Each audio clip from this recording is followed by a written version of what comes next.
பலன்களில் கும்ப ராசிக்கு பார்க்க போகிறோம். இந்த ராசி பலன் பார்க்குறதுக்கு முன்னாடி நான் முதல்ல ஒரு சனி பகவானை பற்றி ஒரு வீடியோ போட்டிருக்கேன். அதை நீங்கள் பார்த்துட்டீங்கன்னா எத்தனை வயசு வரை 1ஆம் சுற்று 2ஆம் சுற்று 3ஆம் சுற்றுங்கிற டீட்டெயில் சொல்லியிருப்பேன். சனியோட காரகத்துவங்கள் என்னெல்லாம், அவர் என்னென்ன செய்வார் அப்படிங்கிற டீட்டெயிலாம் நான் உங்களுக்கு தந்திருப்பேன். நீங்கள் அதை பார்த்துட்டா இன்னும் உங்களுக்கு அழகாக இருக்கும். ஓகே, புரியறதுக்கு ரொம்ப ஈஸியாக இருக்கும். சரி, இன்றைக்கி பார்க்கலாமா? இப்போ சனி பயிற்சி எப்போ வருது? 2025 மார்ச் மாதம் தொடங்கி 2027 ஜூன் மாதம் வரைக்கும் 2.5 வருஷம் இப்போ இருக்கிற கும்பத்தில் இருக்கிற சனி பகவான் மீனத்துக்கு வர்றார். ஓகே, அப்போ கும்பராசிக்கு யார்? 12/1க்கு அதிபதி 2ஆம் வீட்டுக்கு வராரு. இப்போ ஏற்கனவே கும்பராசிக்காரங்களுக்கு 5 வருஷம் முடிஞ்சாச்சு இல்லையா? ஃபஸ்ட்டு விரேசனி முடிஞ்சு இப்போ ஜென்மசனியில் இருக்கீங்க. இப்போ மார்ச் மாதத்துலேருந்து உங்களுக்கு பாத சனியாக வர போகிறீங்க. அப்போ அதுவே உங்களுக்கு ஒரு நல்லதான். ஏற்கனவே 5 வருஷம். ஆனால் இந்த 7.5 சனியில் கும்பராசிக்காரங்க ஏகதேச வேறு கோடீஸ்வரர் ஆகக்கூடிய வாய்ப்பு இருந்திருக்கும். ஓகே, 7.5 சனியில் தான் நிறைய. ஏன்னா பொதுவாகவே இந்த கும்பம் வந்துருக்கலங்க, காலச்சக்கரத்துக்கு 11ஆவது வீடு. 11ஆம் வீடுங்கிறது லாபஸ்தானம் இல்லையா? பொதுவாக லாபஸ்தானத்தில் எந்த கிரகம் இருந்தாலுமே, கிரகமாக இருக்கட்டும் எதுவாக இருந்தாலுமே, அவங்க அந்த தசாபுத்தியில் டாப் லெவலில் வந்துடுவாங்க. ஓகே, அவங்களுக்கு அப்போ சந்திரனே அதில் தான் இருக்கிறார். அப்போ உங்களுக்கு அந்த திசையில் வரக்கூடிய யோகம் உண்டு. இது காத்து ராசி இல்லையா? இந்த காத்து ராசி இது ஜடராசின்னு சொல்லுவாங்க. இதை தான் சனி பகவானுக்கு மூல திரிகோண வீடு. அதிலே பவர்ஃபுல்லாக இருப்பார். அதுக்கு நேர் 9ஆம் வீடு பாருங்க, துலாம் ராசி. இதுவும் காத்து ராசி தான், இதுவும் சிற ராசி தான், இதுவும் ஜடராசின்னு சொல்லுவாங்க. இதில் தான் சனி பகவான் உச்சமடைகிறாரு. அப்போ இந்த கும்பராசிக்காரங்களுக்கு சனி பகவானால் எந்த ஒரு தொல்லையும் வராது. பொதுவாகவே மகரம், கும்பம், ரிஷபம், துலாம் இந்த 4 ராசிக்காரங்களுக்கு சனி பகவானால் எந்த ஒரு தொல்லையுமே கிடையாது. அப்போ உங்களுக்கு இவ்வளோ 5 வருஷமும் நல்லா தான் இருந்திருப்பீங்க.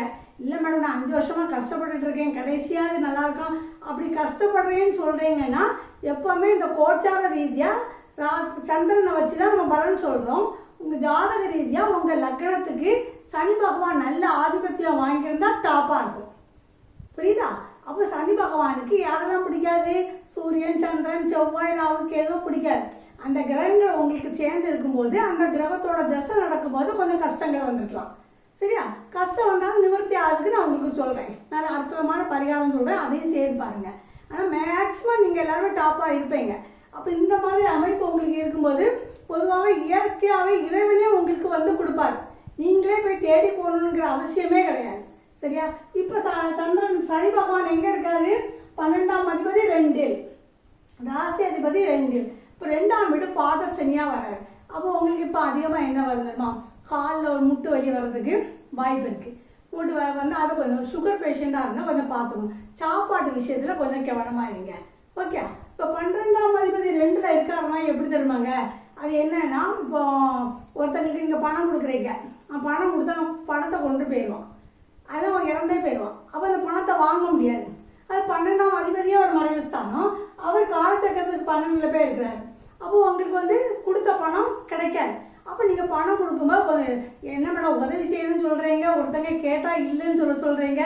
அப்படி சொல்ல உங்கள் வீட்டில் இருக்கக்கூடியவங்க வச்சு ஒருத்தங்க ரொம்ப உங்களுக்கு வேண்டப்பட்டாங்க, நண்பராக இருப்பாங்க, ஒரு உதவி கேட்குறாங்க, உங்கள் கையால் கொடுக்க வேண்டாம், அவங்க கையால் கொடுத்துருங்க, அவ்வளவுதான்.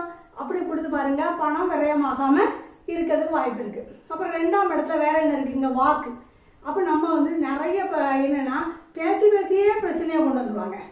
அப்போ நம்ம பேச்சை கொஞ்சம் குறைக்கணும். பேச்சை குறைப்பா அப்படின்னு சொல்கிற மாதிரி கொஞ்சம் பேச்சை குறைச்சிட்டிங்கன்னா சண்டையே வராது. ஏன்னா அது குடும்ப சனி, குடும்பஸ்தானத்தில் இருக்கிறாரு. அப்போ குடும்பத்தில் சின்ன சின்ன பிரச்சனைகள் பேச்சாலே வரும். அப்போ அதை நம்ம தவிர்த்துக்கலாம் இல்லையா? அப்போ அதே மாதிரி குடும்ப பொறுப்பு நமக்கு அதிகமாக வர்றதுக்கு வாய்ப்பு இருக்குது. அப்போ அந்த பொறுப்பையும் நீங்கள் எடுத்துங்க. ஏன்னா சனி பகவானுங்கிறது ஒரு பயம், ஒரு பயத்தை எப்பவுமே ஏற்படுத்தணும். நீங்கள் ஒரு உத்வேகத்தை நீங்கள் கொண்டு வரணும். அந்த பயத்துலேருந்து போக்கி நீங்கள் மனசில் ஒரு தெளிச்சலை கொண்டு வரணும். இதுக்கெல்லாம் நம்ம பயப்பட வேண்டாம், நம்ம கரெக்டாக தான் இருக்கும் அப்படிங்கிற ஒரு உத்வேகத்தை நீங்கள் கொண்டு வந்துட்டீங்கன்னா சனி பகவான் எதுவுமே செய்ய மாட்டார். ஒரு விஷயம் திரும்புங்க, சனியோட காரகங்கள் என்னது? இரும்பு, காந்தம், இதெல்லாம் சனியோட காரகம் தானே. அது வெயிட்டான பொருள் தானே. அந்த வெயிட்டான பொருள் 2ஆம் இடத்துல தனஸ்தானத்தில் இருக்காரு. அப்போ எப்படி வரும்? தனம்னா பணம். அப்போ உங்களுக்கு ஒரு வெயிட்டாக சனி என்ன ஸ்லோ பிளானட். பணம் கொஞ்சம் கொஞ்சமாக சேருங்க. சேர்ந்து பணம் பெரிய பணக்காரர் ஆகிறதுக்கு உங்களுக்கு வாய்ப்பு இருக்குது. அப்போ நீங்கள் எப்போவுமே கொஞ்சம் கொஞ்சமாக சேர்த்து பெரிய பணக்காரங்க இருக்கவங்க தான் கடைசி வரைக்கும் அவங்க மோட்ச நிலையை அடைவாங்க. இந்த திடீர் பணக்காரன் வருவான் தெரியுமா, எங்கே இருந்தால் எடுத்து கர்மா பைசா சேர்த்து வச்சுட்டு அவன் தான் பயங்கர ஈகோ பிடிச்சிருப்பான். அப்போ அவனுக்கு தான் அவ்வளோ நோய் வரும், உங்களுக்கு எதுவுமே வராது. சரியா? சரி, அப்போ 2ஆம் இடத்துல இருந்தால் ரொம்ப சிறப்புங்கிறத தெரிஞ்சுட்டீங்களா? எதை குறைக்கணும்னு சொன்னோன்னா அதை குறைச்சிக்கங்க. அது மட்டும் நீங்கள் கவனமாக இருந்துட்டீங்கன்னா இந்த 3ஆவது சுற்றா வரக்கூடிய உங்களுக்கு ரொம்ப சிறப்பாக இருக்கும். சரியா? சரி, இன்னும் அடுத்த பார்வையை பார்க்கலாமா? 3ஆம் பார்வையாக அவர் 4ஆம் இடத்தை பார்க்குறாருங்க. 4ஆம் இடம்ங்கிறது என்ன? சொத்து, ஒரு வீடு, வாகனம், கல்வி, இதெல்லாம் குறிக்கக்கூடியது. அப்போ நீங்கள் இப்போ என்ன செய்கிறீங்க? ஒரு சொத்து வாங்கணும்னு நினைக்கிறீங்க. அப்போ சொத்து வாங்கும்போது நீங்கள் பார்த்து வாங்கணும். ஏன்னா கையெழுத்து மாறி இருக்கும். இப்போனா கையெழுத்து ரொம்ப முக்கியம். அப்படின்னா ஒரு சொத்து வாங்கும்போது அவங்க பத்திரத்தில் ஒரு எழுத்து தப்பாக இருந்தாலும் சரியாகாது. அதனால் நீங்கள் கையெழுத்தை பார்த்து வாங்குறது நல்லது. இப்போ நிறைய பேருக்கு பாருங்கள், ஒரு சொத்தை விற்கணும்னு வச்சுருப்பாங்க, விற்கவே முடியாது. எப்படா இந்த சொத்து போகும்னு நினச்சிட்டே இருப்பாங்க. இப்போ இந்த கும்பராசிக்காரங்களை இப்போ போய் கூட்டுரு, ஏன்னா 3ஆம் பார்வை சரி கிடையாது பார்த்தியா. இப்போ அவங்கள கூட்டு போய் அந்த இடத்த விற்பனைக்கு நீங்கள் அந்த இடத்துக்கு கூட்டு போனாலே போதும், விற்பனை ஆகிடும். அப்போ ஒரு ஆளுக்கு வரையும் ஒரு ஆளுக்கு லாபம் தானே. அப்போ அவங்களுக்கு சந்தோஷம் தானே. எப்பா ஒன்றா கூட்டிட்டு வந்த இந்த இடம் விற்பனை ஆயிடுச்சின்னு சொன்னால் நமக்கு சந்தோஷம் தானே. நம்மளால அவங்களுக்கு ஒரு லாபம் கிடச்சிட்டா. அப்போ அந்த மாதிரி விற்கிறதும் இருக்குது. அதேமாதிரி இதை கல்வி சொன்னேன். இப்போ நீங்கள் யாருக்காவது ஒரு புஸ்தகம் கொடுத்தீங்கன்னு வச்சுக்கோங்களா, நம்மளே புஸ்தகத்தை ரொம்ப பொக்கிஷமாக வச்சுருப்போம். ஒரே ஒரு நாள் படிச்சுட்டு தரேன் அப்படின்னு சொல்லி கேட்பாங்க. அப்போ நீங்கள் கொடுத்துருப்பீங்க, அவங்க அந்த புத்தகத்தை மிஸ் பண்ணிடுவாங்க. ஏன்னா அவங்களுக்கு அது பொக்கிஷமாக இருக்காது. அப்போ நம்ம அதை பொக்கிஷமாக வச்சுருப்போம். நிறைய புஸ்தகங்கள் அப்படி கொடுத்துருப்போம் தெரியுமா. அது இந்த மாதிரி 3ஆம் பார்வையை 4ஆம் இடத்தை பார்க்கும்போது அந்த புஸ்தகம் நம்மளுக்கு கிடைக்காம போயிடும். அதனால யாருக்கும் புஸ்தகத்தை கொடுக்காதீங்க. எதெல்லாம் செய்யக்கூடாதுன்னு சொன்னால் செய்யாதீங்க. அப்புறம் தாயார் இருக்கார் இல்லையா, தாயாரோட ஆரோக்கியத்தை கொஞ்சம் கவனிச்சுக்க, அவங்களோட சாப்பாடு விஷயத்துலையும் கொஞ்சம் கவனமாயிருங்க. ஓகே. அதுமாதிரி வாகனம் அதில் இருக்குன்னு சொன்னேன். இப்போ ஒரு வண்டியில் போகிறீங்க, நீங்கள் பக்கத்து கடையில் நின்று தான் டீ குடிக்கிறீங்க. அப்போ நீங்கள் சாவி எடுக்கல, முன்னே இருந்தானே நம்ம டீ குடிக்கிறோம், வண்டிகளை தானே நிற்க அப்படின்னு நினைப்பீங்க. பார்த்துட்டே தானே டீ குடிக்கிறோம்னு நினைப்பீங்க. நீங்கள் இறங்கி போகிறத வேற ஒருத்தையும் பார்ப்பான். இவங்க வண்டியில் இவன் வருத்தம் தான் வந்திருக்கான் சொல்லி நீ உள்ளுக்கு ஏறவும் வண்டி எடுத்துகிட்டு போயிடுவான். அப்போ வண்டி தொலைகிறது கூட வாய்ப்பு இருக்குது. அப்போ நம்ம கவனமாக வண்டியை வச்சுருக்கணுமா? கவனமாக இருக்கணும். அப்போ 3ஆம் பார்வையை 4ஆம் இடத்தை பார்க்கும்போது நம்ம எந்தெந்த விஷயத்தில் கவனமாக இருக்கணும் அப்படிங்கிறத புரிஞ்சுட்டீங்களா? சரி, 7ஆம் பார்வை 8ஆம் இடத்தை பார்க்குறாரு. நிறைய பேர் நான் சொன்னேன் 7 சனியில் தான் பெரிய கோடீஸ்வரர் ஆகணும்னு சொன்னேன். 8ஆம் இடம்ங்கிறது தான் இன்சூரன்ஸ், உயில், ஓகே, புதையல். அப்போ இதெல்லாம் கிடைக்கக்கூடிய வாய்ப்பு உங்களுக்கு இந்த சமயம் கிடைக்கும். தனக்காரங்க இந்த இடத்துல இருந்து பார்க்கும்போது உங்களுக்கு பணம், புதையல் கிடைக்கக்கூடிய வாய்ப்பு இருக்குது. ரொம்ப நாளாக சொல்ல இன்சூரன்ஸ் பணம்லாம் வராமல் இருந்திருக்கும். அந்த பணம்லாம் இப்போ கிடச்சி நீங்கள் பெரிய ஆளாக ஆகுவீங்க. அப்போ அது ரொம்ப நல்லது தானே.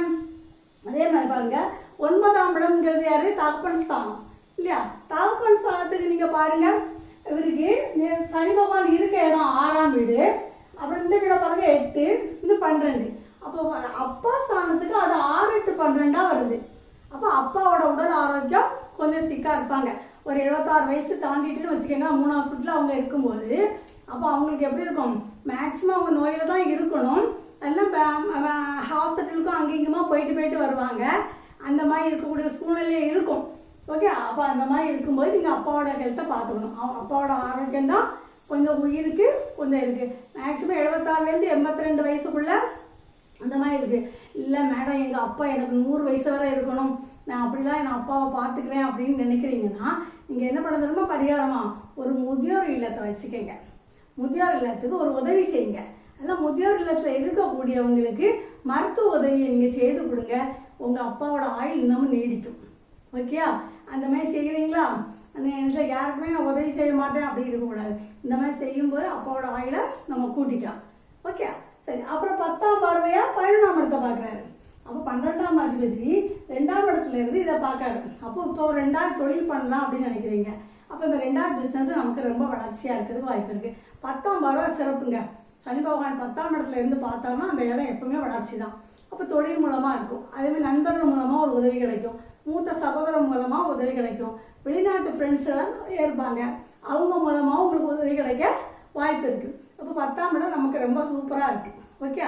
சரி, பொதுவாகவே 7 சனி நடக்கக்கூடியவங்க யாருக்கெல்லாம் நடக்கு? கும்பம், மீனம், மேஷம் 3 ராசிக்காரங்களுக்குமே நீங்கள் பொதுவான பரிகாரம் என்னென்னா ஊனமுற்றவங்களுக்கு உதவி செய்யணும். அதை நீங்கள் ஒரு துப்புரவாளருக்கு உதவி செய்யுங்க. அவங்கள அலட்சியப்படுத்தாதீங்க, சரிங்களா? அதான் ஒரு ஊனமுற்றவங்களை பார்த்தீங்கன்னா அவங்கள பார்த்து பரிதாபப்படாதீங்க, அவங்கள ஊக்குவிங்க. உங்களால் முடியும் அப்படின்னு சொல்லி நீங்கள் ஊக்குவிச்சு பாருங்க, அவங்களுக்கு ரொம்ப சிறப்பாக இருக்கும். அவங்க வந்து நம்மளை நினச்சி பாராட்டணும். நம்ம ஐயோ பாவம் பாருங்க இப்படி கிடக்காம பாருங்க அப்படி சொல்லக்கூடாது.